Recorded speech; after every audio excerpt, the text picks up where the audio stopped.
and promotion.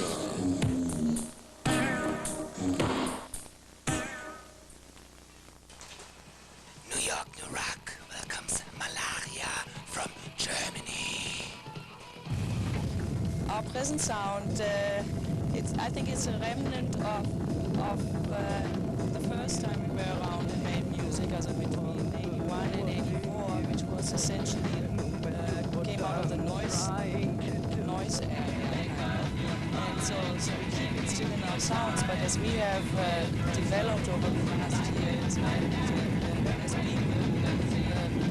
the same music has developed since then, and I would say this heritage, kind of like, you know, in our short history there, it's always going to be in the music, even if the things around it, like now we use computers and so on, even if that changes, you can still kind of get the Malaria song. Elation that was the first song of the Cheerio album that we have actually written, and for that the inspiration is basically on the whole Cheerio record. It's all love songs, more or less, and this was really, you know, on the one hand being elated, on the other hand it's a temptation, and then what it did also, that song kind of is a mirror of what was going on in my life, which was I fell in love, and I completely changed my life. I broke down all my tents, packed my suitcase and moved back to Berlin. And so this was basically, and it wasn't quite sure then if this being in love would actually turn out to have a happy end, or if I would be completely miserable. So basically it was my affirmation chant. And also this song in the studio I had to sing because the machines always broke. I had to sing it about, I don't know, 600 times or so. So it was like the real affirmation, and actually did work all out well. And so that was actually, you know, sometimes the music can become what you make up, the lyrics you make up can become reality, and it actually did. And so it's we did a video for that song too, so it's actually one of the corner songs of the record.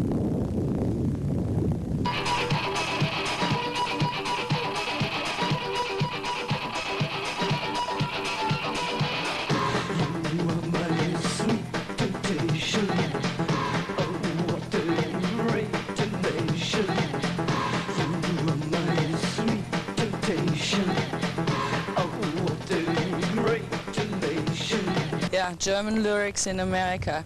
Well, it's, I think basically it's very difficult. I don't think for the American market you can sing German. You know, first of all, it's not understood. On the other hand, I'm not a friend of, if somebody does can't speak English, they shouldn't do English lyrics. This for German bands now, but what happened to me when I came back to Germany after spending a long time here, I was thinking in English and writing in English, so they told me if I want to release a record in Germany, the lyrics have to be at least 51% German. So I don't really know what to think about this. Or good, I don't like, in Germany the bands often try to sound like American bands, so they make like English lyrics, and it's hideous because they don't, you know, they just can't speak the language, and sometimes it's very funny. But I think facing the fact, I think it's good to have one or two words, or maybe like, you know, I don't know, you too, like Achtung baby, that's a word that everybody understands. You know, and it becomes Americanized, but if you want your lyrics to be understood, I think you have to adjust to the countries you're singing in.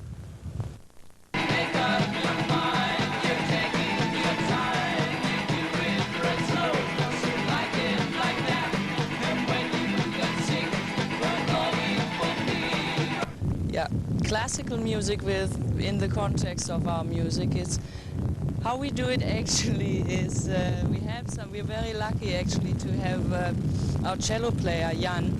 He's an orchestrator, and he's one of the most accomplished young German cellists, and he comes from the classical music. And actually my favorite influence in music, or one of my favorite influences, is the Programmmusik. I don't know how you say it in English. It's like Hugo Wolf and all those guys, which is like the first before film music, you know. And Jan is very good at orchestrating, so he does all our arrangements. And I think it's a nice mix to have the classical and the strings, to have the warmth, and brings the soul out too. And on the other hand, because it's on the other hand, they're the computers.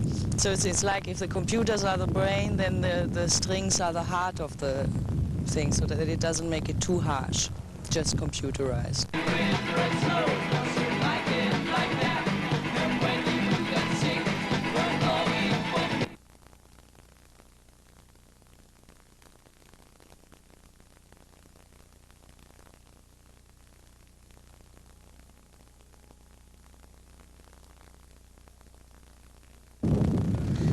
Dr. Motte is one of the Berlin DJs at the moment, and he loved our song Cold Clear Water, which is several years old, and so that kind of got the effort going between all the Berlin DJs to pick their respective favorite songs of our record. And so just now we released it's called Malaria, remixed, remade, remodeled, something like that. So, and it's an effort of, they all got together and did whatever they wanted to with the songs, and it's out on the CD, and that's actually kind of nice.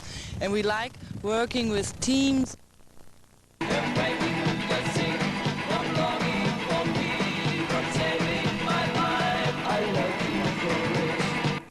Yeah, in an effort not to have our shows look like the regular rock concert, we try to build somewhat of an intimate atmosphere that people feel comfortable actually when they come to the show, and we use we have a team of people, and we try to set theater lighting, put up light the stage nice and have some decoration. And a big part of that also is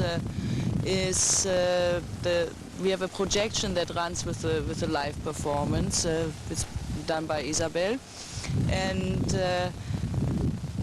so to give it, basically the videos is like they're on stage with us while we are playing, and it's like another instrument that's going with it.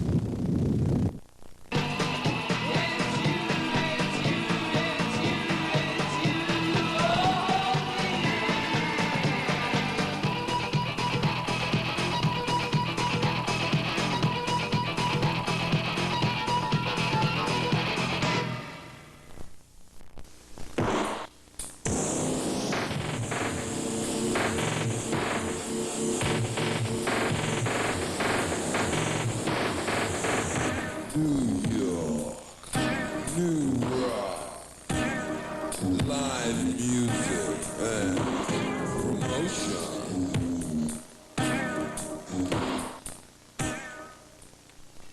Yeah. New York's new music. Read all about it in this Splatter Effect. It's cool, it's in, and the new issue is out. So pick up a free Splatter Effect at a convenient location near you, or call them at 908-249-7883. Yeah. Between Bleecker and Third, so don't miss it. Right, Wolf? Right. Right, Joe? Yeah. Right? That's right. There you go.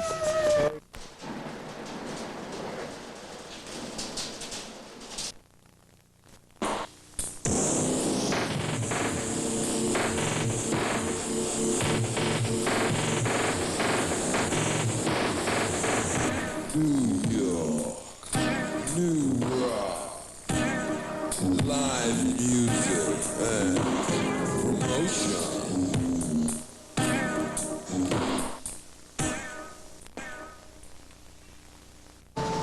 Thursday, September 30th, 9 p.m.